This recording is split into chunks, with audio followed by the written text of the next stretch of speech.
වාක්‍ය පහක්ම අරන් ආවා.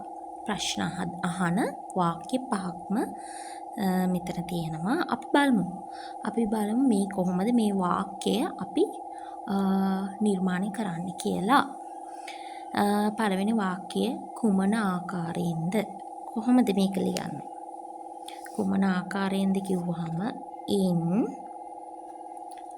in what way? In what way? කුමන ආකාරයෙන්ද? in what way? මොන ආකාරයටද? second one. මොන ආකාරයටද? in what manner?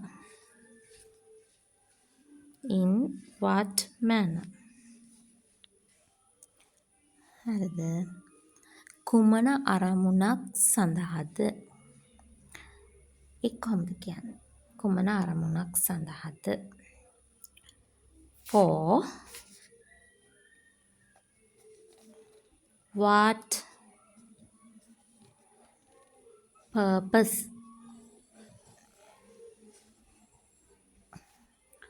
for what purpose? කුමන අරමුණක් සඳහාද? හරිද? fourth one එක වෙන මොනවද? කොහොමද ඒ කියන්නේ? වෙන මොනවද? what else?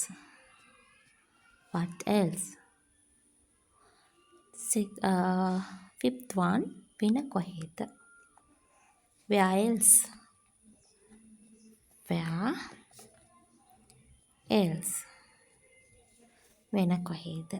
ඔන්න අපි අහපව් අපි මේක ප්‍රනවුන්ස් කරමු. කුමන ආකාරයෙන්ද?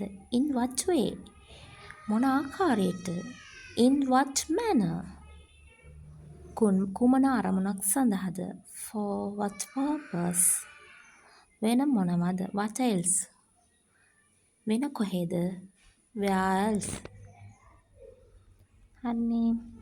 ඔයාලට මේ වීඩියෝ හැමදාම බලන්න ඕන නම් මගේ වීඩියෝස් ලයික් කරන්න, මගේ channel එක subscribe කරන්න.